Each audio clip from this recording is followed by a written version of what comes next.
Ahmedabad plane crash ఘటన తర్వాత సగటు విమాన ప్రయాణికుల్లో కొత్త అనుమానాలు పెరిగాయి. అత్యంత అధునాతన విమానాల్లోనే ప్రాణాలకు రక్షణ లేదంటే ఇక మామూలు ఫ్లైట్లలో భద్రత ఏమాత్రం అనే సందేహాలు మొదలయ్యాయి. ఈ క్రమంలో విమాన ప్రయాణ భద్రతపై ప్రత్యేకంగా దృష్టి సారించింది కేంద్రం.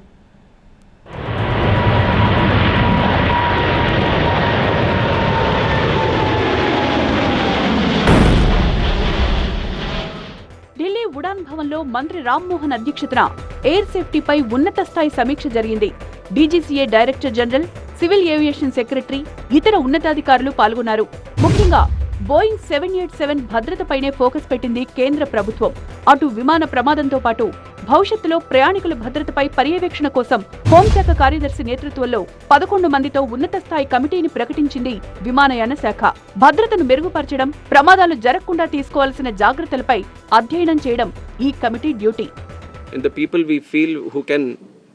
Bring in a lot of expertise and value to the committee, which is going to investigate in a holistic way into the incident. And we have put a time limit of 3 months for them to sit down. ఇదిలా ఉంటే DGCA ఆదేశాలతో భద్రతాపరమైన తనిఖీలు చేపట్టింది air India.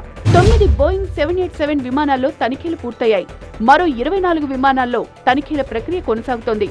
ఈ testing ప్రక్రియలో కొన్ని పరీక్షలకు ఎక్కువ సమయం పడుతుందని ఎయిర్ ఇండియా తెలిపింది. దీంతో అనేక మార్గాల్లో విమానాలు ఆలస్యంగా నడిచే అవకాశం ఉంది. కొన్ని విమానాశ్రయాల్లో ప్రయాణాన్ని రీషెడ్యూల్ చేస్తున్నారు.